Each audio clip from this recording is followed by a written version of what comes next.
Aku tidak mengenali kau. Kau bukan ibuku. Ibuku sudah lama tiada.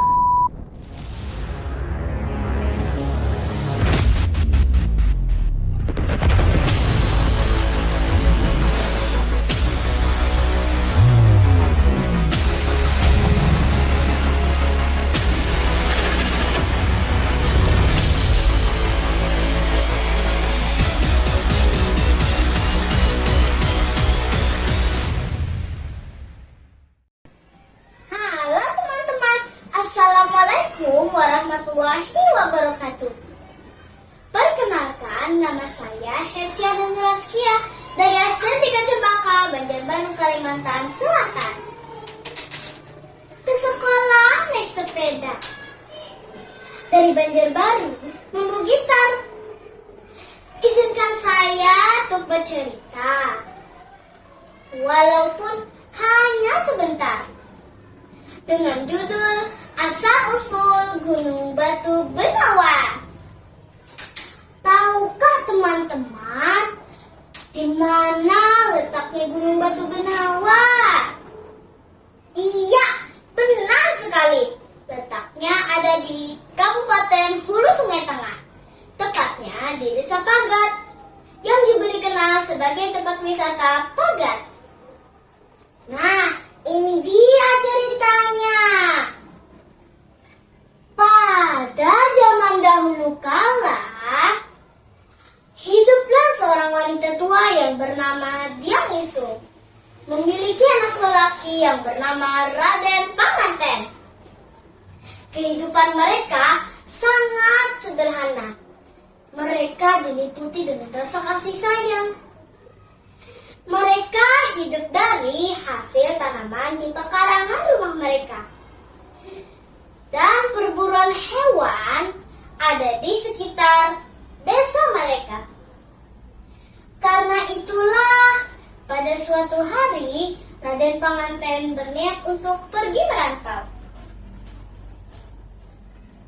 Ibu, saya ingin pergi merantau untuk mencari pengalaman baru dan mengubah hidup kita. Anakku, sebenarnya ibu berat hati berpisah denganmu, anakku. Tetapi dengan kemauannya yang keras untuk pergi merantau, maka diizinkanlah oleh ibunya. Baiklah nak, kau boleh pergi merantau. Tapi ingat pesan ibu ya, jaga dirimu baik-baik di sana ya nak. Dan kalau kau sudah pulang, bawakan ibumu ini oleh-oleh ya nak.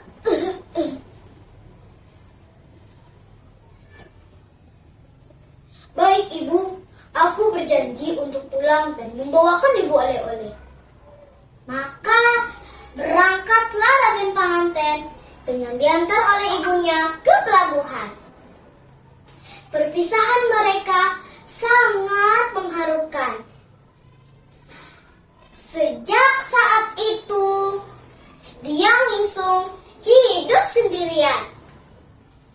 Kadang-kadang, bila dia kesepian, dia pergi ke pelabuhan, memandang laut lepas dengan harapan anaknya akan cepat kembali. Sementara itu, di negeri seberang, Raden Panganten dengan kegigihannya dan kejujurannya bekerja, dia pun menjadi pemuda yang sukses dan kaya raya. Dia juga menikah dengan gadis yang cantik di negeri tersebut. Pada suatu ketika, Raden Panganten berniat untuk pulang ke desanya dan menjumpai ibunya. Maka dia membeli sebuah kapal. Lalu berangkatlah Raden Panganten dan istrinya dengan banyak barang bawaan. Kabar kedatangan Raden Panganten terdengar oleh telinga ibunya. Dengan perasaan yang bahagia dan tergesa-gesa, Diang Isung pun pergi ke pelabuhan untuk menyambut anaknya. Anakku Raden Panganten, kau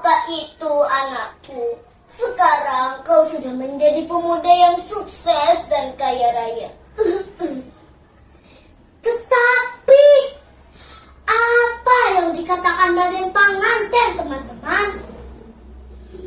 Ternyata dia tidak mengakui dia Insung sebagai ibunya. Ternyata dia malu dengan istrinya, mempunyai ibu yang lusuh dan kotor. Siapa kau? Aku tidak mengenali kau. Kau bukan ibuku. Ibuku sudah lama tiada.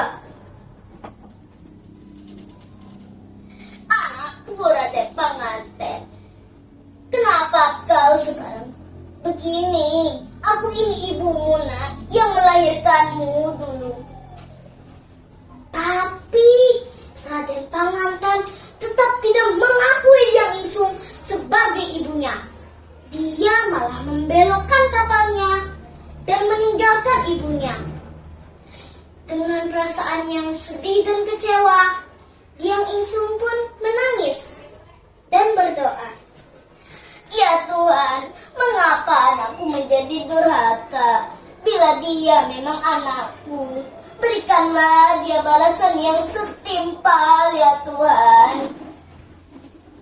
Seketika itu, datanglah badai topan yang besar dan ombak yang bergulung-gulung, menghampaskan kapal Raden Panganten hingga terbelah pecah menjadi dua. Sebagian pecahan tersebut terpental ke daratan dan berubah menjadi batu yang sampai sekarang dinamakan Gunung Batu Benawa. Nah, jadi itu dia teman-teman, cerita tentang asal-usul Gunung Batu Benawa. Pesan-pesan yang bisa kita ambil dari cerita ini adalah: pertama, kita tidak boleh durhaka kepada kedua orang tua kita, apalagi yang melahirkan kita, yaitu ibu kita. Kedua, apa yang kita inginkan, kita harus mewujudkannya dengan sungguh-sungguh. Ketiga, dimanapun atau kapanpun kita berada, kita harus bersikap jujur. Nah, jadi itu dia teman-teman, pesan-pesan yang bisa kita ambil dari cerita ini. Semoga kita bisa menerapkannya dalam kehidupan sehari-hari teman-teman. Baju seragam terlihat gagah. Pulang sekolah membawa buku. Waktu yang berjalan tak bisa dicegah. Sampai di sini dulu ceritaku. Assalamualaikum warahmatullahi wabarakatuh.